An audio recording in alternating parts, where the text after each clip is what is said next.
Hi hello வணக்கம் நண்பர்களே, இது உங்களோட தமிழ்.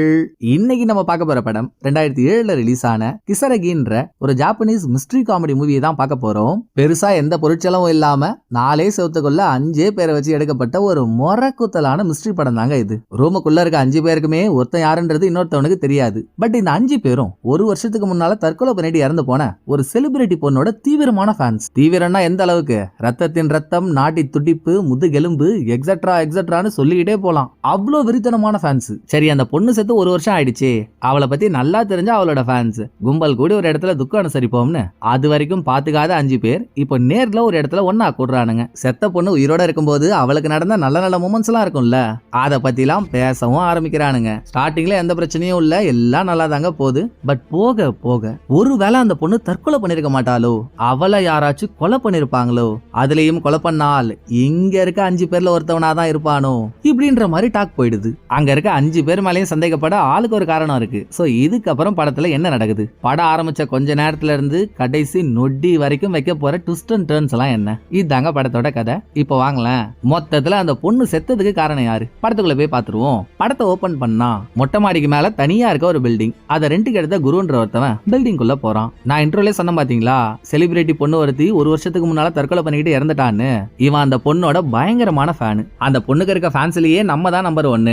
நம்ம அளவுக்கு யாரும் அந்த பொண்ணை ரசிச்சிருக்க மாட்டாங்கன்னு இவனுக்குள்ளேயே ஒரு கர்வம் இருக்கு. அதோட குருன்றது இவனோட ஒரிஜினல் நேம் இல்ல, சோசியல் மீடியால இவன் வச்சிருக்க நேம். ஒரிஜினல் நேம் என்னன்னு தெரியல. செலிபிரிட்டி பொண்ணு செத்து இன்னைக்கு அவளுக்கு ஃபர்ஸ்ட் இயர் ஆனிவர்சரி. அவ உயிரோட இருக்கும்போது அவளோட ஃபேன் பேஜ்ல ஏகப்பட்ட ஃபேன்ஸ் போஸ்ட் போட்டிருப்பாங்கல்ல, அந்த போஸ்ட வச்சு குருவ மாதிரியே யாரெல்லாம் அந்த பொண்ணு மேல அடிக்டா இருக்காங்கன்னு ஃபில்டர் பண்ணி 4 பேரை செலக்ட் பண்ண குரு, ஃப்ரீயா இருந்தா அந்த அட்ரஸ்க்கு வாங்க, நம்ம தலைவியை பத்தி பேசிக்கிட்டே பார்ட்டி பண்ணலாம் அப்படின்னு இன்வைட் பண்ணிருக்கான். 4 பேர்ல முதல் ஆளோட பேரு யாசோ, 2வது ஆளோட பேரு ஸ்னேக், 3வது ஆளோட பேரு ஓடா யூஜி, 4வது ஆளோட பேரு ஸ்ட்ராபெரி கேர்ள். இதுவுமே இவங்க சோசியல் மீடியா நேம் தான், யாரோட ஒரிஜினல் நேமும் இல்ல. சோ இப்படி 4 பேரை இன்வைட் பண்ணிட்டு அவங்க வரத்துக்குள்ள குரு பார்ட்டிக்கான அரேஞ்ச்மெண்ட்ஸ் எல்லாம் பண்ணிட்டு இருக்கப்போ முதல்ல யாசோ உள்ள வரான். உள்ள குரு பண்ணி வச்சிருக்க அரேஞ்ச்மெண்ட்ஸ் எல்லாம் பார்த்ததும் யாசோவுக்கு ஆர்வம் தாங்கல. சரக்கு முறுக்கெல்லாம் இருக்கு, அது எங்க போனாலும் கிடைக்கும், அதை விடுங்க. இவனுங்கெல்லாம் செலிபிரிட்டி பொண்ணுக்காக உயிரியே கொடுக்க ரெடியா இருக்கானுங்கல்ல.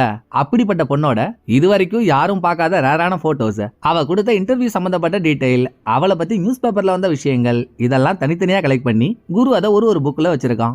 ஆஹா, ரசிகன்னா நீதாயா உண்மையான ரசிகன், அணு அணுவா பிரிச்சு வச்சிருக்கியா அப்படின்னு யாசோ குஷியாகி அதுல ஒரு கலெக்ஷன் எடுத்து பிரிக்க பார்த்தா, டேய் 50 கிலோ அம்மிக்கல்ல, ஏண்டா காஞ்ச மாடு கம்ப பார்த்த மாதிரி இப்படி பாயிர, நீ இல்லாம இன்னும் 3 பேர் இங்க வரணும்ல, வர வரைக்கும் வெயிட் பண்ண, வந்ததும் எல்லாரும் கும்பலா சேர்ந்து பார்ப்போம். அதுவும் சரிதான், வரட்டும் வந்ததுமே பாத்துக்கலாம். அப்புறங்க நீங்க கிளம்பி வாடினதும் நான் பாட்டுக்கு ஏதோ ஒரு ட்ரெஸ் போட்டுட்டு வந்துட்டேன். வந்து பார்த்தா நீங்களும் கேஷுவல் ட்ரெஸ் தான் போட்டிருக்கீங்க. இந்த விஷயத்துக்கு கேஷுவல் ட்ரெஸ்ல ஒன்னும் பிரச்சனை இல்லல்ல, இப்படியே இருக்கலாம்ல அப்படின்னு யாசோ ஒரு டவுட்டா கேக்குறான். இதுல என்னங்க இருக்கு, நான் பார்ட்டின்னு சொல்லி தானே எல்லாரையும் கூப்பிட்டேன், பார்ட்டிக்கு கேஷுவல் ட்ரெஸ் போறதுல எந்த தப்பும் இல்ல அப்படின்னு குரு சொல்லிட்டு இருக்கப்பதான் யாசோவுக்கு ஒரு மேட்டர் ஞாபகம் வருது.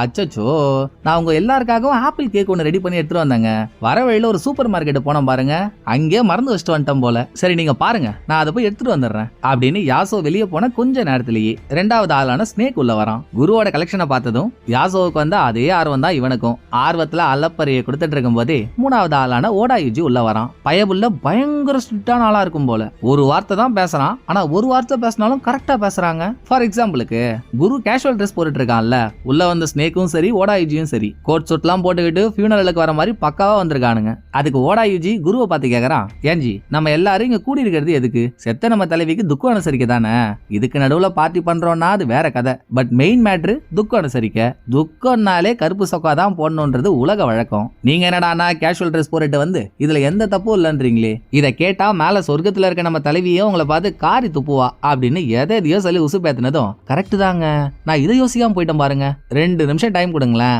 மேகி மாதிரி ரெடி ஆயிட்டு வந்துடுறேன் அப்படின்னு குரு ட்ரெஸ்ஸை மாத்துறதுக்காக வெளியே போனதும் அடுத்த சில நிமிஷத்திலேயே பொண்ணுங்களே தோத்துரும் போல.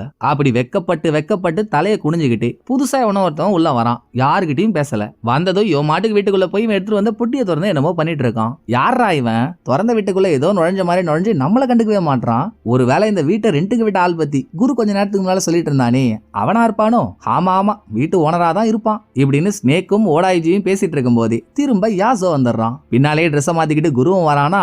அட பாவி குரு, கொஞ்ச நேரத்துக்கு முன்னால தாண்டா எல்லாம் தெரிஞ்ச ஞானி மாதிரி பேசின, ட்ரெஸ் கோட்ல எந்த தப்பும் இல்லன்ட்டு சந்து கேப்ல சிந்து பாரிட பத்தியா, இப்ப நீங்கெல்லாம் ஒரே ஜோடியா இருப்பீங்க, நான் தெருக்கோடியில இருக்கிறதா அப்படின்னு யாசோ காண்டானதும், விட்ரா, எங்கள்கிட்ட சட்டை இருந்துச்சு மாத்திக்கிட்டோம், உன்கிட்ட இல்ல, நீ இந்த ட்ரெஸ்ல இருக்கிறதுனால இங்க யாரும் உன்னை எதுவும் சொல்ல போறது இல்ல, பாத்துக்கலாம்னு அவனை சமாதானப்படுத்திட்டு, அது சரி, நம்ம 4 பேர் இல்லாம ஸ்ட்ராபெரிகள்ன்ற ஒரு பொண்ணையும் பார்ட்டிக்கு வான்னு இன்வைட் பண்ணிருந்தேன், அவ இன்னும் வரவே இல்ல, பேசாம அவ வரத்துக்குள்ளேயே பார்ட்டி ஆரம்பிச்சிடலாமா அப்படின்னு குரு பேசிட்டு இருக்க, அப்ப தோ ஒருத்தன் உள்ள போனா பாத்தீங்களா வித்தியாசமா, அவன் கோட் சூட்லாம் போட்டு வெளியே வந்து கொடுத்தாவும் பாருங்க ஒரு துன்ப அதிர்ச்சிய, நான் தான் ஸ்ட்ராபெரிகள்ன்ட்டு. ஆட போலியோ போடாத போலி சேட்டு, ஸ்ட்ராபெரிகள்னா ஒரு பொண்ணு வரும், குஜாலா இருக்கலாம்னு நினைச்சிட்டு இருந்தேன்டா, இப்படி ஃபேக் ஐடி ஒண்ணு வச்சு ஏமாத்திட்ட பாடுறா எங்களை அப்படின்னு எல்லாரும் வெறியாகிறானுங்க. இது கூட பரவாயில்லங்க, மூதேவி ஃபேக் ஐடியை வச்சு வெறுப்பேத்தினது மட்டும் இல்ல, இப்ப தலையில ஹெட் பேண்ட் ஒண்ண போட்டு பொண்ணு மாதிரியே ஒரு போஸ் குடுத்தான் பாருங்க, ஸ்னேக் எல்லாம் கொலை வெறி ஆயிடுறான். அப்புறம் ஒரு வழியா எல்லாரையும் கன்வின்ஸ் பண்ணிட்டு பார்ட்டி ஆரம்பிச்சு ரொம்ப நேரமா குருவோட கலெக்ஷனை பார்க்கணும்னு துடிச்சிட்டு இருக்காங்கல்ல, அதை பார்க்க ரெடி ஆகும் போது யாசோவுக்கு தன்மான பிரச்சனை ஆயிடுது. என்ன தவிர இங்க இருக்க எல்லாரும் ஒரே ட்ரெஸ் கோட்ல இருக்கிறது எனக்கு வயிறு எரியுது, நானும் இதே ட்ரெஸ் கோட்ல இருந்தாதான் அந்த எரிச்சல் சரியாகும், அந்த ட்ரெஸ்ஸை போடாம நான் இந்த இடத்துக்குள்ள வரவே மாட்டேன், பக்கத்துல ஒரு டெய்லர் ஷாப் பார்த்தேன், அங்க போய் ட்ரெஸ்ஸை வாங்கிட்டு வந்தே தீர்வன்னு வெளியே போயிடுறான். அவன் போனா போயிட்டு போறான், வாங்க நம்ம இதை பார்ப்போம்னு ஓடாயுஜி கலெக்ஷனை பார்க்க சேரை விட்டு எழுந்திருக்கவே இல்ல, அங்கேயே தான் உட்காந்துருக்கான். கலெக்ஷனை ரெடி பண்ணதே குரு தானே, சோ அவனுக்கும் இந்த மேல பெருசா எந்த ஆர்வமும் இல்ல. மீதி ஸ்னேக்கும் ஸ்ட்ராபெரி கேர்ளும் கலெக்ஷனை தின்ற மாதிரி பார்த்துட்டு இருக்க, இந்த பக்கம் ஓடாயுஜி, ஏன்பா அந்த பொண்ணோட சாதா போட்டோவையே இவ்வளவு காஜா பாக்குறீங்களே, இன்னும் அந்த பொண்ணு நிர்வாணமா போஸ்ட் கொடுத்து ஆல்பம் ரிலீஸ் ஆச்சு, அதெல்லாம் கண்ணில் மாட்டினா என்னப்பா பண்ணுவீங்க அப்படின்னு கேட்க, சீச்சி அதெல்லாம் யாருக்குங்க வேணும், எங்களுக்கு எங்க தலைவியோட கண்ணு இருக்கு பாத்தீங்களா, கண்ணு, அந்த கண் இமய காலம் முழுக்க உட்காந்து பார்க்க சொன்னா கூட பார்த்துட்டு இருப்போம், எங்களுக்கு நிர்வாணம் எல்லாம் தேவையே இல்லாத ஒண்ணுங்க அப்படின்னு குரு சொல்ல, கீழே கலெக்ஷனை பார்த்துட்டு இருந்த ஸ்னேக், அதுல இருக்க செலிபிரிட்டி பொண்ணு போட்டோ கூடவே அந்த பொண்ணோட மேனேஜர் போட்டோ ஒன்னு இருக்கு, ஆள் நல்லா புசு புசுன்னு டெடி பியர் மாதிரியே இருக்கான், எப்ப பார்த்தாலும் கையில கர்ஷி பொண்ணை வச்சு மூஞ்ச தொடச்சுக்கிட்டே இருக்கான், போட்டோல அவன் போஸ் கூட கர்ஷிஃபால மூஞ்சி தொடக்கிற மாதிரி தான் இருக்கு, ஆளு சரியான சிடு மூஞ்சி, செலிபிரிட்டி பொண்ணு பக்கத்துல எவனையுமே நெருங்க விட மாட்டான், ஸ்னேக்குலாம் அந்த பொண்ணு கிட்ட பேச எத்தனையோ வாய்ப்பு கிடைச்சும் எல்லாத்தையும் கெடுத்து விட்டவன் இவன் தான், சோ குண்டு பையன் இந்த போட்டோலயே வந்துட்டானா அப்படின்னு ஸ்னேக் மேனேஜரை கழுவி ஊத்த, அடா அவன் கதை எதுக்கு பாய்ப்ப நமக்கு, நீங்க எல்லாரும் மிரண்டு போற மாதிரி நான் இன்னொரு விஷயத்தை காட்டவா அப்படின்னு எங்க இருந்தோ ஒரு ஃபைல் எடுத்த குரு டடன் டடன் டடன் டடன் அப்படின்ற ஒரு மியூசிக்கோட அந்த ஃபைலை ஓபன் பண்ணா, அதுல செத்து போன செலிபிரிட்டி பொண்ணு உயிரோட இருக்கும்போது அவ கைப்பட குருவுக்காக எழுதின லெட்டர் ஒன்னு இருக்கு. இது எப்படின்னு ஸ்னேக் கேட்கும்போது, எல்லா உழைப்பு பங்காளி சும்மாவா, கடந்த 2 வருஷத்துல மட்டும் வாரம் வாரம் நான் செலிபிரிட்டி பொண்ணை பாராட்டி அவங்களுக்கு லெட்டர் அனுப்பிக்கிட்டே இருப்பேன், கிட்டத்தட்ட 200 லெட்டருக்கு மேல அனுப்பியிருக்கேன், நான் கூட அதை அவங்க பார்க்க மாட்டாங்க படிக்க மாட்டாங்கன்னு தான் நினைச்சேன், அப்பதான் ஒரு நாள் இந்த லெட்டர் அவங்கள்ட்ட இருந்து எனக்கு வந்துச்சு, லெட்டர்ல எழுதிருக்கிறத நீங்களே படிங்களேன் அப்படின்னு குரு லெட்டரை காட்ட, நீங்க யார் என்னெல்லாம் எனக்கு தெரியலங்க, ஆனா நீங்க அனுப்புன இத்தனை லெட்டரை வச்சு நீங்க எனக்கு எவ்வளவு பெரிய ஃபேனா இருந்து என்னம்மா எனக்கு சப்போர்ட் பண்றீங்கன்றது மட்டும் நல்லா தெரியுது, சப்போஸ் எனக்கே எப்பயாவது வேலையில டயர்டானா கூட உங்க லெட்டரை படிக்கிறப்பதான் எனக்கு ஒரு மோட்டிவேஷனே வருது அப்படின்னு இவங்கெல்லாம் பெருசா நினைச்சிட்டு இருக்க செலிபிரிட்டி பொண்ணு அவ குருவை பெருசா நினைச்சு பேசியிருக்கா, எல்லா ஃபேன்ஸுக்குமே இது ஒரு வரம் தானே, சோ கொடுத்து வச்சவன் தான் ப்ரோ நீ, நம்ம தலைவியே உனக்கு கைப்பட லெட்டர் எழுதி அனுப்பிச்சிருக்கா, எனக்கு அதுல ஒரு காப்பி கூட அப்படின்னு ஸ்னேக் கேக்குறான். அது எப்படி முடியும், பிச்சை எடுக்குமா பெருமாள் அதை புடிங்கி தின்னுமா அனுமாருன்ற மாதிரி இருக்கே இந்த கதை, நான் எவ்வளவு கஷ்டப்பட்டு இந்த லெட்டர் வாங்கியிருக்கேன், நல்லா ஷேவிங் பண்ண ஸ்னேக் மாதிரி இருந்துகிட்டு ஈஸியா அதை கேக்குறியா, அதெல்லாம் முடியாதுன்னு குரு சொன்னதும், ப்ரோ நீங்க சும்மா தரத்தவல்ல ப்ரோ, இதுக்கு பதிலா என்கிட்ட இருக்க இன்னொரு மேட்டரை நான் உங்களுக்கு கொடுக்குறேன் அப்படின்னு ஸ்னேக் கையில ஒரு போட்டோ எடுத்து காட்டுறான். இது அந்த செலிபிரிட்டி பொண்ணு ஏதோ ஒரு கடைக்கு போனப்போ எடுத்த போட்டோ, இந்த போட்டோ இது வரைக்கும் வெளியே வந்ததே இல்ல, அப்படி பார்த்தா ஃபேன்ஸுக்கு இந்த போட்டோ ஒரு பொக்கிஷன் தானே, ஸ்னேக் இதை கொடுக்குறேன்னு சொல்ல, அந்த பக்கம் ஸ்ட்ராபெரி கேர்ள், நானும் ஒண்ணு சும்மா அல்லங்க, என்கிட்டயும் படா மேட்டர் ஒண்ணு இருக்குன்னு இவன் தலையில ஹெட் பேண்ட் ஒண்ணு போட்டிருந்தான்ல, அதுவே செலிபிரிட்டி பொண்ணோடதுதான்னு சொல்றான். கேட்கறவன் கேனையா இருந்தா ஆமா ஆனழகன் போட்டியில ஜெயிச்சதுன்னு சொல்லுவ போலியே நீ வக்காலி, நீ எது சொன்னாலும் நம்புறதுக்கு நாங்க என்ன கேன்னா பூனாவா இல்ல மூனா கூனாவா, மூடிட்டு இருறான்னு 2 பேரும் சேர்ந்து ஸ்ட்ராபெரிய கலாய்க்கிறானுங்க. இவ்ளோ நடக்குது, ஆனா அங்க ஓடாயுஜி இருக்கான்ல, அது வரைக்கும் யார்கிட்டயும் எதுவுமே பேசலங்க, அமைதியாவே உட்காந்துருக்கான். நான் சொன்ன பாத்தீங்களா ஒரு வார்த்தை பேசினாலும் முறையான வார்த்தையா பேசுவான்னு, அப்படி ஒத்த வார்த்தை சொல்லி மொத்த பேரையும் ஆஃப் பண்ணாம பாருங்க. ஏன்னா நீங்களே யோசிச்சு பாருங்களேன், செலிபிரிட்டி பொண்ணு இவ்வளவு சந்தோஷமா இருந்திருக்கா, அவளுக்கு ஃபேன்ஸும் ஏகபோகமா இருந்திருக்காங்க, வேலையிலயும் எந்த பிரச்சனையும் இல்ல, அப்படி இருக்கும்போது ஏன் அவ தற்கொலை பண்ணிக்கணும், எனக்கு என்னமோ அது தற்கொலைன்னு தோணல, யாரோ அவளை கொலை பண்ண மாதிரி எனக்கு தெரியுது இப்படின்னு ஒரு குண்டை தூக்கி போட்டதும், கொலையா நாங்க சொல்றீங்க, போலீஸே இந்த கேஸ் இன்வெஸ்டிகேட் பண்ணி தற்கொலை தானே சொல்லிட்டாங்களே, அப்புறம் நீங்க என்ன புதுசா சொல்றீங்கன்னு ஜர்க்கானா, நான் கூட ஆரம்பத்துல தற்கொலை தாண்டா நினைச்சேன், ஆனா இந்த 1 வருஷமா நான் தனியா அந்த கேஸை பத்தி இன்வெஸ்டிகேட் பண்ணேன், அதுக்கப்புறம் தான் எனக்கே இது தற்கொலையா இல்லாம கொலையா இருக்குமோன்னு தோணுச்சுன்னு ஓடா சொல்ல, எப்படி எப்படி எப்படி எப்படி இதை சொல்றீங்கன்னு 3 பேரும் காதை ஷார் பாக்குனதும் சடார் நாங்க இடி மின்னல்லாம் அடிச்சு பவர் கட் ஆகுது, உடனே ஜெனரேட்டர் ஆன் பண்ணிட்டு கதையை ஸ்டார்ட் பண்றாங்க. ஓடாயுஜி வரும்போதே கையில ஒரு சூட்கேஸோட வந்திருப்பான், இப்ப அதை திறந்து உள்ள இவன் இன்வெஸ்டிகேட் பண்ணி சேர்த்து வச்சிருக்க ஃபைல கையில எடுத்தவன் அதை படிக்கிறதுக்குள்ளேயே வெளியே ஒருத்தவன் கோர்ட் வாங்குறான்னு போனான்ல, சோக்கா கோர்ட்டை போட்டு உள்ள வராங்க. நல்லா ஜப்பான் ஜண்டூபா மாதிரி இருந்துகிட்டு உள்ள வந்ததும் தலைவலியை ஏற்படுத்தினான் பாருங்க. எல்லாரும் பேசி முடிச்ச கதையை திரும்ப முதல்ல இருந்து ஆரம்பிக்கிறான். எப்பா டேய், இங்க கதைக்கிழமே மாறி போச்சுடா. ஏன்டா புதுசா உள்ள வந்துட்டு தினுசா பேசி உயிர் எடுக்கிற? கொஞ்ச நேரம் கம்முன்னு அவர் பேசுறதை கேளுடா அப்படின்னு அவனை உட்கார வச்சதும் அவன் எடுத்துட்டு வந்த ஆப்பிள் கேக்க அவனே சாப்பிட்டுக்கிட்டு ஓடாவோட கதையை கேட்டுட்டு இருக்கான். செலிபிரிட்டி பொண்ணு சாகறதுக்கு முன்னால அவ மேனேஜருக்கு கால் பண்ணி ஒரு விஷயத்த சொல்லியிருக்கா. ஓடா அதுல இருந்து ஆரம்பிச்சதும் இருங்க அவ என்ன சொன்னான்னு நீங்களா சொல்லாதீங்க. அவ என்ன சொன்னாலோ அது கொண்டு நியூஸ் பேப்பர்ல வந்துச்சு. நான் அதை கலெக்ட் பண்ணி வச்சிருக்கேன். நானே அதை எடுத்து படிக்கிறேன்னு குரு படிக்க நான் நிறைய முயற்சி பண்ணி தோத்துட்டேன். என்னால இதுக்கு மேல முடியல. நான் செம்ம டயர்ட் ஆயிட்டேன். எல்லாத்துக்கும் ரொம்ப நன்றின்னு அந்த பொண்ணு சொன்னதுக்கு அப்புறம் காலை கட் பண்ணிட்டு வீடு மொத்தமும் ஆயில ஊத்தி அவ வீட்டை அவளே கொளுத்தி கார்பன் மோனாக்சைடு பாய்சனிங்னால உடம்பெல்லாம் எரிஞ்சு செத்துட்டா. இதை ஏன் தற்கொலை இல்லாம கொலையா இருக்கும்னு ஓடா சந்தேகப்படுறானா?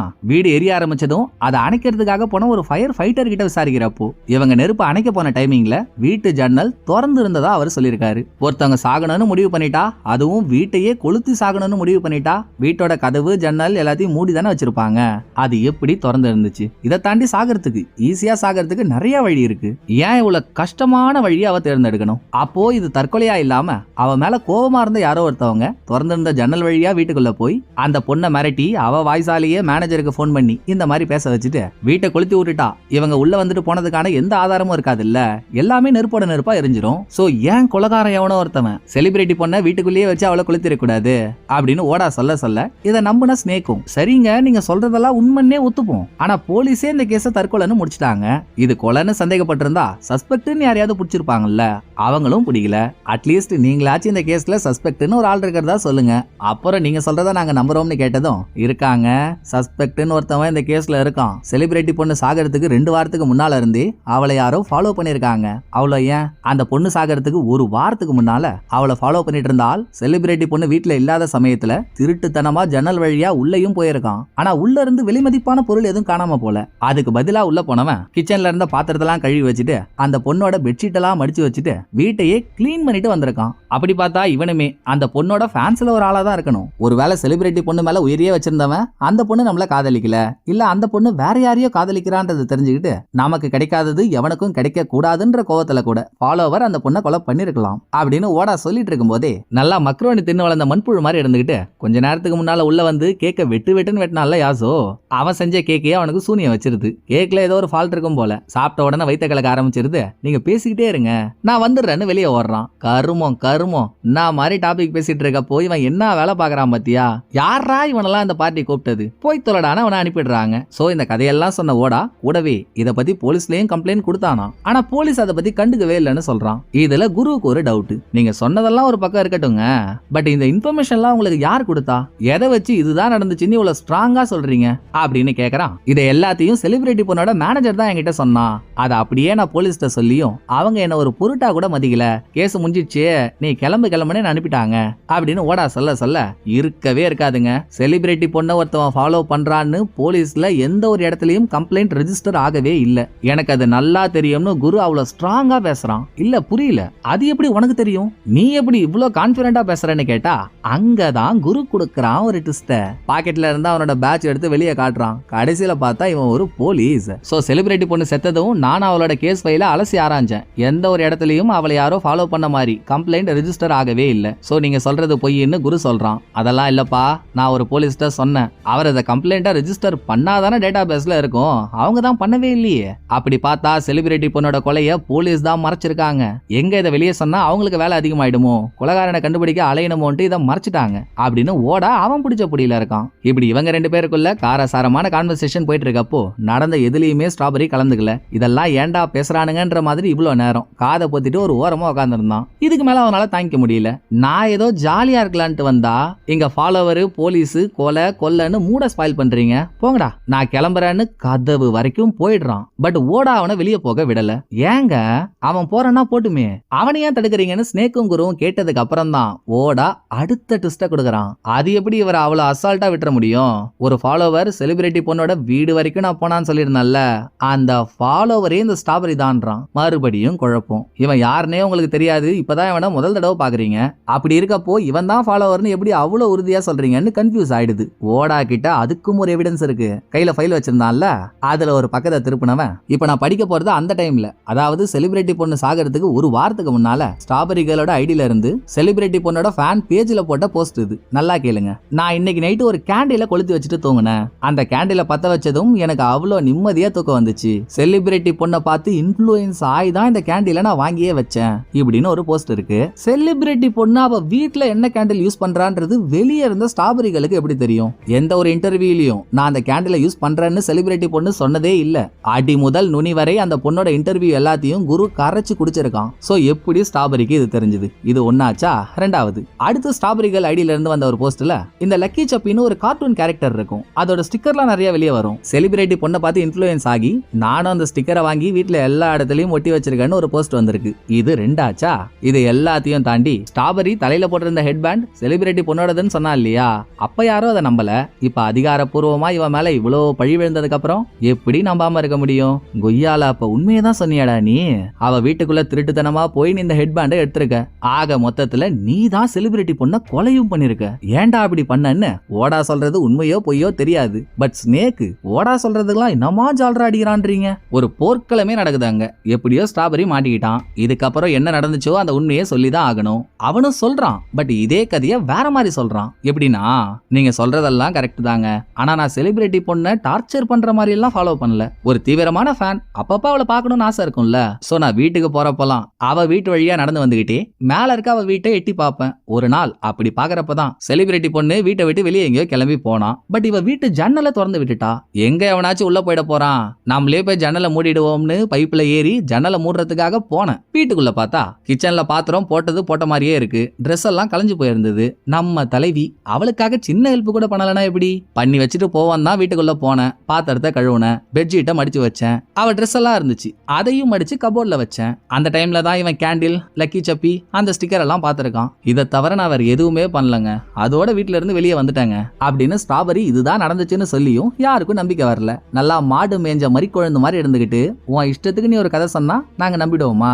எனக்கு தெரியும் செலிபிரிட்டி பொண்ணு செத்த அன்னைக்கு நீ அவ வீட்டுக்குள்ள போயிருக்க. நீ தான் அவளை கொலை பண்ணிருக்க. அப்படி இல்லனா கொலை நடந்த அன்னைக்கு நீ எங்க இருந்தன்னு மட்டும் எனக்கு ப்ரூவ் பண்ணிடுறா பாப்போம் அப்படின்னு ஓடா டிமாண்ட் பண்றான். அதுக்கு என்னங்க, பண்ணிட்டா போச்சு. செலிபிரிட்டி பொண்ணு செத்த அன்னைக்கு நைட்டு மொத்தமும் நான் ஜெயில இருந்தேன். மறுநாள் காலையில டிவில நியூஸ் பார்த்து தான் எனக்கே தெரிஞ்சது செலிபிரிட்டி பொண்ணு செத்துட்டான்ட்டு. நீங்க வேணும்னா கன்ஃபார்ம் பண்ணிக்கோங்கன்னு ஸ்ட்ராபெரி சொன்னதும் குரு போலீஸ் தானே, உடனே டிபார்ட்மெண்ட் ஆள் ஒருத்தவனுக்கு போனை போட்டு வெளியே போய் பேசிட்டு உள்ள வரான். ஸ்ட்ராபெரி சொன்னது 100% உண்மை. ஏதோ ஒரு ஹோட்டல்ல தகராறு ஆயிடுச்சுன்னு போலீஸ் இவனை அரெஸ்ட் பண்ணி அன்னைக்கு நைட்டு முழுக்க ஜெயில தான் வச்சிருந்திருக்காங்க. அப்ப ஓடா சொன்ன மாதிரி ஸ்ட்ராபெரி கொலகாரனா இருக்க வாய்ப்பு இல்ல. இருந்தும் யாரு கொலகாரனா இருப்பாங்கன்றது எனக்கு தெரியும்ன்ற மாதிரி ஸ்ட்ராபெரி ஒரு தகவலை சொல்றான். கொலை நடந்த அன்னைக்கு நைட்டு ஸ்ட்ராபெரி வேலையை முடிச்சிட்டு செலிபிரிட்டி பொண்ணோட வீடு வழியா இவன் வீட்டுக்கு நடந்து போயிட்டு இருக்கப்போ செலிபிரிட்டி பொண்ணு அவ வீட்டு வாசல்ல ஒரு கீரிப்புள்ள மண்டையனை காதலனா எப்படி கட்டி பிடிப்பாங்களோ அந்த மாதிரி கட்டி பிடிச்சு வீட்டுக்குள்ள கூட்டிட்டு போயிருக்கா. சோ உள்ள போனது அவளோட பாய் ஃப்ரெண்டா இருக்கணும். அவனுக்கும் அவளுக்கும் ஏற்பட்ட ஏதோ ஒரு தகராறுல தான் பாய் ஃப்ரெண்ட் அன்னைக்கு நைட் செலிபிரிட்டி பொண்ணை கொலை பண்ணிருக்கான். இந்த முடிவுக்கு வந்துட்டாங்க. ஆனா அந்த பாய் ஃப்ரெண்ட் யாருன்னு தெரியணும்ல. சோ அவன் பார்க்க ஆள் எப்படி இருப்பான்? முழு மண்டையில 3 இடத்துல மட்டும் முள்ளு மாதிரி முடிய நட்டு வச்சிருந்தானா? அதுவும் அந்த முடியெல்லாம் கலர் கோழி குஞ்சு மாதிரி காப்பி கலர்ல டை அடிக்கப்பட்டிருந்துச்சா அப்படின்னு பாய் ஃப்ரெண்ட நேரா பார்த்தது என்னமோ ஸ்ட்ராபெரி. ஆனா குரு நேரா பார்த்த மாதிரி இவ்வளவு அடையாளத்தை சொல்லிட்டு இருக்கான். எப்படிடா உனக்கு இவ்வளவு அக்யூரேட்டா தெரியுதுன்னு கேட்கும்போது அதாங்க எனக்கும் புரியல. நீங்க சொல்ற அதே உருவத்தை இப்பதான் எங்கேயோ பார்த்த மாதிரி இருக்கு, ஆனா ஞாபகம் வர மாட்டேங்குது. எங்கன்னு குரு யோசிச்சுட்டு இருக்கும்போது 4 பேர்ல ஒரு பீஸ் மட்டும் நைஸா ஓரமா நழுவுது. யாரான்னு பார்த்தா ஸ்னேக். கூடவே யோசிச்சுட்டு இருந்த குருவுக்கும் அந்த உருவத்தை எங்க பார்த்தோன்னே ஞாபகம் வந்துருச்சு. எப்பா ஸ்னேக், செலிபிரிட்டி பொண்ணு ஏதோ ஒரு கடைக்கு வரும்போது அங்க அவள் எடுத்த போட்டோன்னு நீ ஒரு போட்டோ என்கிட்ட காட்டினல்ல, திரும்ப அந்த போட்டோவை காட்டு அப்படின்னு போட்டோ வாங்கி பார்த்தா அதுல செலிபிரிட்டி பொண்ணு இருக்கா. அந்த பொண்ணுக்கு பின்னால முள்ளு மண்டையனும் நிக்கிறான். அது மட்டும் இல்லங்க, ட்விஸ்ட் என்னன்னா முள்ளு மண்டையோட ஒருத்தன் இருக்கான்ல, அவன் தான் ஸ்னேக். அப்ப அந்த கெட்டப்ல இருந்திருக்கான். இப்ப முடியெல்லாம் வளர்த்துக்கிட்டு கெட்டப்ப மாத்திட்டான். அடங்கொப்பன் தன்னான, அப்ப நீதான் அந்த பொண்ணோட பாய் ஃப்ரெண்டாடா? இப்படி என் செல்லத்தை கொன்னுட்டியடான்னு மொத்த கூட்டமும் அவன் மேல வெறியாக. இதுக்கு நடுவுல வெளியே போன யாச உள்ள வந்து, என்னங்கடா போயிட்டு வர கேப்ல அவனை போட்டு பொழந்துட்டு இருக்கீங்க? அப்பப்ப வரதுனால என்ன என்ன நடக்குதுன்னு வேற தெரிய மாட்டேங்குது. எவனாவது நடக்கிறத சொல்லி தொலைங்களேண்டான்னு கேட்டுட்டு இருக்கும் போதே திரும்ப வைத்தால புடிங்கிது. இறைவனே ஈஸ்வரா, நான் யாருக்கு என்ன தீங்கு பண்ண? காலையில இருந்து நிக்காம போயிட்டு இருக்கு, இதை நிறுத்த ஒரு வழி சொல்லண்டான்னு புலம்பிக்கிட்டே மறுபடியும் வெளியே போயிடுறான். இங்க ஸ்னேக்க போட்டு உரின்னு உரிச்சதுல, டேய் நான் உண்மையை சொல்லிடுறேன்டா, நீங்க நினைக்கிற மாதிரி நான் அந்த பொண்ணோட பாய் ஃப்ரெண்ட்லாம் இல்லடா. நான் ஒரு சூப்பர் மார்க்கெட்ல வேலை செய்யறேன். செலிபிரிட்டி பொண்ணு அடிக்கடி அந்த மார்க்கெட்டுக்கு வருவா. அப்பெல்லாம் அவ செலிபிரிட்டி பொண்ணுன்னே எனக்கு தெரியாது. அவ வரும்போது நாங்க 2 பேரும் பேசி ஃப்ரெண்ட் ஆயிட்டோம். அப்புறம் அந்த பொண்ணு ஒரு செலிபிரிட்டின்னு தெரிஞ்சு எனக்கு அவ மேல ஆசை வந்துருச்சா.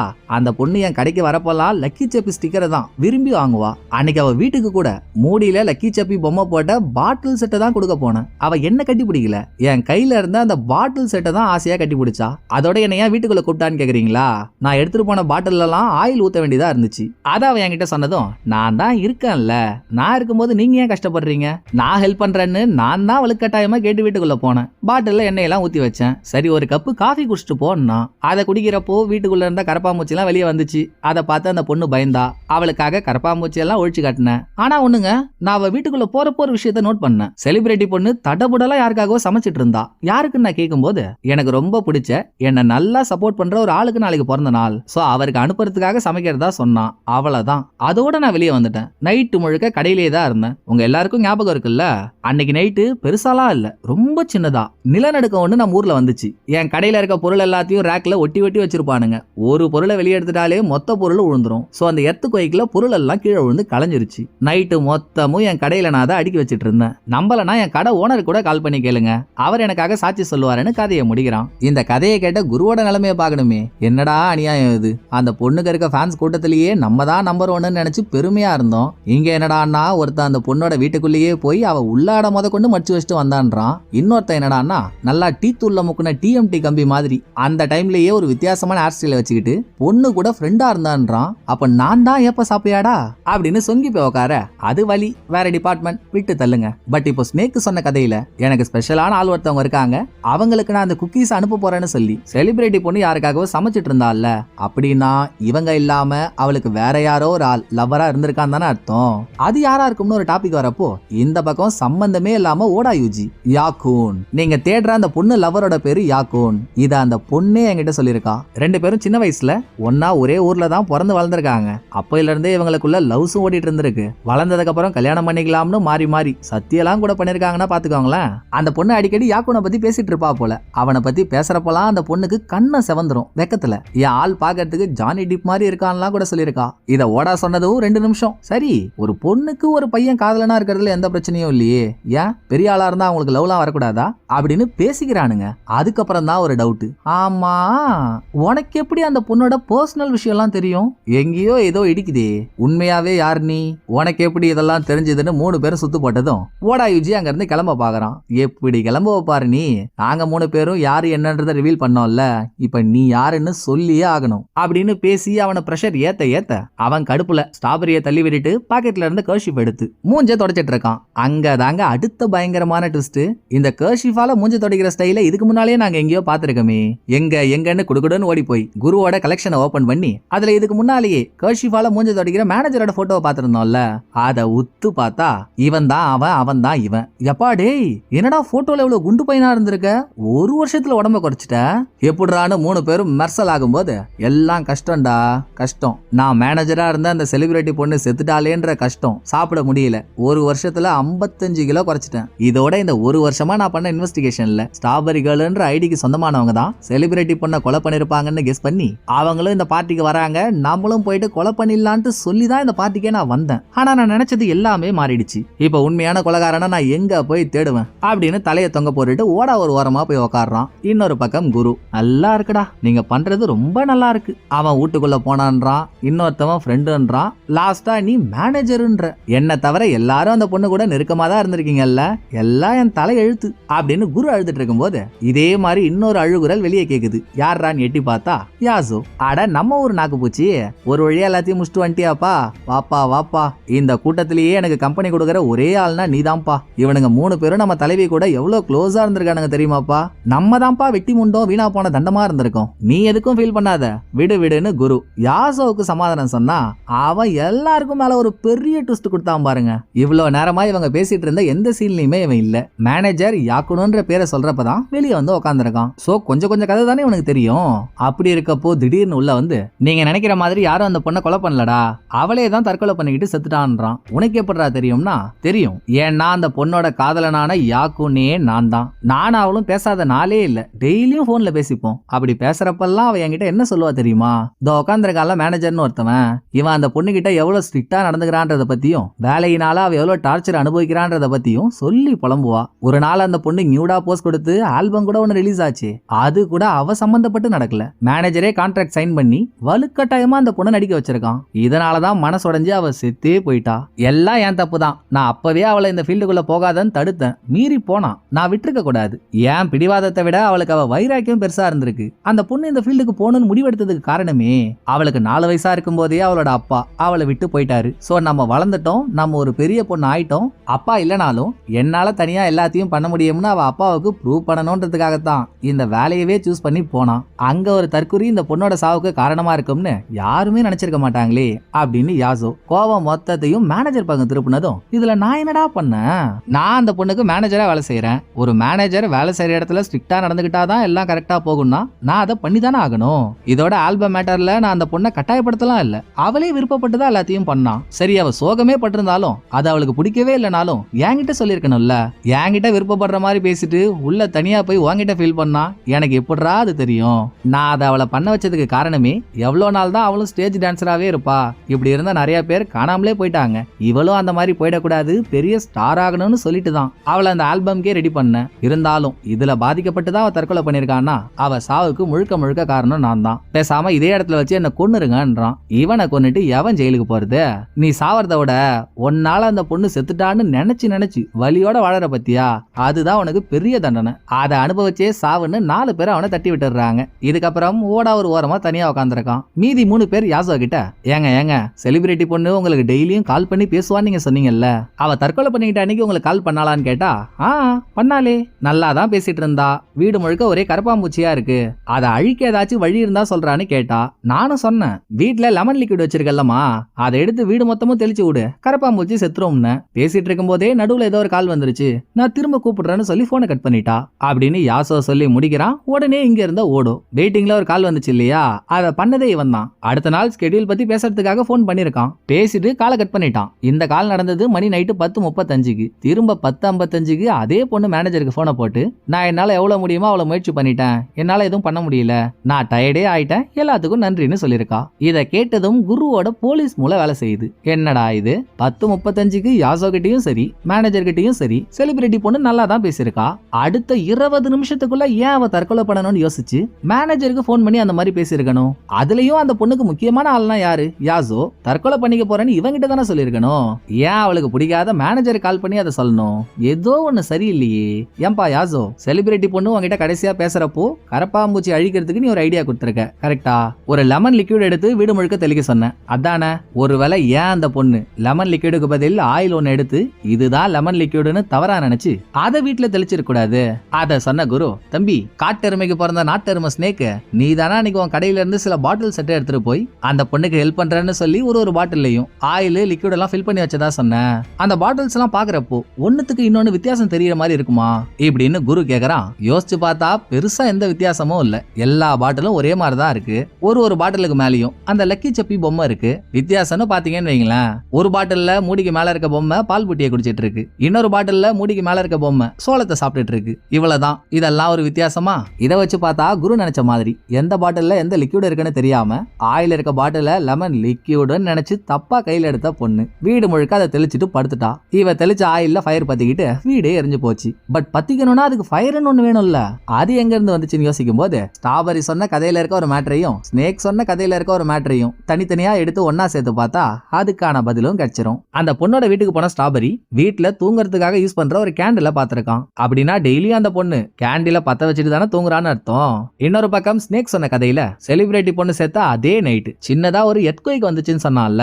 ஆக கேண்டில கொளுத்திட்டு அந்த பொண்ணு தூங்க போயிட்டா. அப்ப ஏற்பட்ட சின்ன எர்த்குவேக்னால கேண்டில் தவறி கீழே விழுந்து அதுல இருக்க நெருப்பு ஆயில்ல பட்டதுனாலதான் வீடு எரிஞ்சிருக்கு. கொக்கா மக்கா, இது வேற மாதிரியான ட்விஸ்டா இருக்குல்ல. சோ அந்த பொண்ணை யாரும் கொலையும் பண்ணல, அவ தற்கொலையும் பண்ணிக்கல. இது விபத்துனால நடந்த ஒரு சாவு. இத கொலை அது இதுன்னு என்னென்னமோ சொல்லி குழப்பி விட்டானுங்க. கடைசியில இதான் விஷயமா அப்படின்னு 4 பேர் சமாதானம் ஆனாலும் மேனேஜர் மட்டும் மட்டும் ஆகவே மாட்டான். இல்லடா எனக்கு இதுல இன்னொரு பாயிண்ட் இடிக்குதுடா. சரியா வாயில ஊத்திட்டா, தெரியாம அது பத்திக்கிச்சு, தூங்கிட்டு இருக்கும் போதே அவ செத்துட்டானே வச்சுப்போம். பட் போலீஸ்காரங்களுக்கு பாடி எங்க கட்சிது? பெட்ல இருந்தா கட்சிது. அவ ரூம்ல இருக்க கபோர்டுல இருந்து தானே கட்சிருக்கு. நெருப்பு பத்திக்கிட்டதும் அவ எழுந்திருச்சு தப்பிக்கலாம்னு நினைச்சிருந்தாலும் ஒன்னு ஜன்னல் வழியா தப்பிச்சிருக்கணும், இல்ல பெட்ரூம்ல இருந்து கிச்சனுக்கு வந்து கிச்சன்ல இருந்து ஹாலுக்கு வந்து அதுக்கப்புறம் வாசலை தேடி இருக்கணும். ரெண்டுமே இல்லாம அவ ஏன் கபோர்டுக்குள்ள போய் ஒளிஞ்சா? அதுக்குள்ள போனா தப்பிக்க முடியாதுன்னு அவளுக்கே நல்லா தெரியும். அப்படி இருக்கப்ப அவ ஏன் அதுக்குள்ள போகணும் இப்படின்னு மேனேஜர் ஒரு கேள்வி கேட்கிறப்போ, வீட்டுக்குள்ள போய் கபோர்ட்ல என்ன இருக்குன்னு செக் பண்ணது ஸ்ட்ராபெரி தானே. சோ முக்கியமான பொருள் ஏதாவது கபோர்டுக்குள்ள இருந்திருக்குமோ, அதை எடுக்கிறதுக்காக அவ போயிருப்பாளோ? ஏண்டா நீ தான் கபோர்டுக்குள்ள பாத்தியேடா, அதுல முக்கியமான பொருள் மாதிரி உனக்கு ஏதாச்சும் தெரிஞ்சுதான்னு விசாரிக்கும் போது இவனோ யோசிச்சு கீசிச்சு நச்சுன்னு ஒரு டெஸ்ட கொடுக்கறான். ஆமாண்டா ஆமாண்டா ஆமாண்டா, Dress காஸ்மெட்டிக்ஸ் இதெல்லாம் தாண்டி ஒரு பெரிய பாக்ஸ் இருக்கிறத நான் பார்த்தேன். பாக்ஸ் மொத்தமும் ஏகப்பட்ட லெட்டரா இருந்துச்சு அப்படின்னு ஸ்ட்ராபெரி சொல்ல, இந்த பக்கம் குருவுக்கு கண்ணு கிண்ணெல்லாம் விரியுது. ஏன்னா இவன் தானே அந்த பொண்ணுக்கு 200 லெட்டருக்கு மேல அனுப்பியிருக்கான். அப்போ அதை எடுக்கிறதுக்கு தான் அந்த பொண்ணு கபோர்டுக்குள்ள போனாளா அப்படின்னு 4 பேரும் கேட்டா, அட போங்க, நான்லாம் அந்த பொண்ணுக்கு யாரு? நான் அனுப்பின லெட்டர் எடுக்கிறதுக்காக உயிரை பணைய வைக்க போறா? சாச்சா அப்படியெல்லாம் இருக்காதுன்னு குரு சொல்லிட்டு இருக்கப்போ, செலிபிரிட்டி பொண்ணு கைப்பட எழுதின ஒரு லெட்டர் இவங்கிட்ட இருக்கே. நேரா அதை போய் எடுத்த மேனேஜர் அதுல இருக்க விஷயத்தை திரும்ப படிக்கிறான். நீங்க யார் என்னெல்லாம் எனக்கு தெரியலங்க, ஆனா நீங்க லெட்டர் அனுப்புறது எனக்கு ரொம்ப சந்தோஷமா இருக்கு. எனக்காக எவ்வளவு சப்போர்ட் பண்றீங்க. நான் வேலையில டயர்ட் ஆகிறப்ப கூட உங்க லெட்டரை படிச்சா எனக்கு பயங்கர மோட்டிவேஷனா இருக்கு. என் வாழ்க்கையில நான் எதை முக்கியமா நினைக்கிறேனோ இல்லையோ, நீங்க அனுப்பியிருக்க ஒரு லெட்டரும் எனக்கு ஒரு பொக்கிஷம். என் உசுரை விட இது எனக்கு முக்கியமானதுன்னு எழுதியிருக்கா. இது மட்டும் இல்லங்க, அவ செத்த அன்னைக்கு நைட்டு ஸ்னேக் அந்த பொண்ணோட வீட்டுக்கு போனான்ல, அப்ப கூட எனக்கு ஸ்பெஷலான ஆளு, எனக்கு நல்லா சப்போர்ட் பண்ற ஆளுக்காக நான் இந்த குக்கீஸை ரெடி பண்ணிட்டு இருக்கேன் அப்படின்னு செலிபிரிட்டி பொண்ணு சொன்னா இல்லையா. அவ இன்னைக்கு சாகரான்னா மறுநாள் குருவுக்கு பிறந்த நாள். சோ தன்னோட வெறித்தனமான ஃபேனான குருவுக்கு பிறந்த நாள்னு சொல்லிதான் அவனுக்கு அனுப்புறதுக்கு குக்கீஸை ரெடி பண்ணிருக்கா. அப்படிப்பட்டவன் எழுதின லெட்டரை நெருப்புல எரிய விட்டுருவாளா?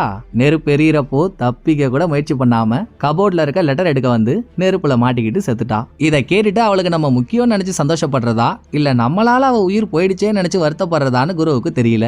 அவன் தேம்பி தேம்பி அழுதுட்டு இருக்கப்போ கூடவே இன்னொரு ஆள் அழுகுறான். ஏண்டான்னு கேக்குறப்போ இவன் கொடுக்கறான் ஒரு ட்விஸ்ட. தப்பு தப்பு தப்பு, எல்லாம் என் தப்பு. நான் மட்டும் அவ கூடவே இருந்திருந்தா அவ இந்த ஃபீல்டுக்கு வந்து வெளியூர்ல தனியா ஒரு வீடு எடுத்து தங்கியே இருக்க மாட்டா. அவ கூட ஆளுங்க இருந்திருப்போம், அவளுக்கு இந்த மாதிரி ஒரு பிரச்சனையே நடந்திருக்காதுன்னு ஸ்ட்ராபெரி சொல்ல, தல நீங்க ஏதோ ஒன்னு சொல்றீங்க, ஆனா இங்க யாருக்கும் அது கிளியரா புரியல. அவ ஏன் உங்க கூட இருக்கணும்? அவ இந்த பிசினஸ்க்குள்ள வரதுக்கு நீங்க ஏன் காரணம் அப்படின்னு 4 பேரும் குழப்பமாகும் போது, அந்த பொண்ணுக்கு 4 வயசு இருக்கும் போது அவளை விட்டுட்டு போனால அந்த பொண்ணோட அப்பன், அவன் தான் இந்த சுப்பன். நல்லா உக்ரைன் ஊதுவத்தி மாதிரி இருந்துகிட்டு நான் தான் உன் அப்பான்றத அந்த பொண்ணு கிட்ட சொல்லாமலே பொண்ணுன்ற பாசத்தினாலதான் நம்ம பொண்ணு என்ன பண்றான்னு பாக்கிறதுக்கு டெய்லியும் அவ வீட்டு வழியா நடந்து வந்து அவ வீட்டுக்குள்ள போய் அவளுக்கு சில வேலையெல்லாம் பார்த்து கொடுத்துருக்கான் ஸ்ட்ராபெரி. எப்பா எப்பா எப்பப்பப்பா, ஒரு கதையை எப்படியெல்லாம் கொண்டு வந்து ட்விஸ்ட் வைக்கிறாங்க. இதுக்கு மேல ட்விஸ்ட் கொடுத்தா நாடும் வீடும் தாங்காது. மேட்ரே இந்த 5 பேரும் அந்த பொண்ணோட வாழ்க்கையில ஏதோ ஒரு விதத்துல சம்பந்தப்பட்டிருக்காங்க. ஆனா அவ செத்தது யாருனாலையும் இல்ல, அது ஒரு ஆக்சிடென்ட். இன்னைக்கு மட்டும் இவங்க 5 பேரும் ஒன்னா கூடலன்னு வைங்களேன், இந்த உண்மை யாருக்குமே தெரிய வந்திருக்காது. சோ நமக்கு நெருக்கமான 5 பேர் இந்த உண்மையை தெரிஞ்சுக்கணும்ன்றதுக்காக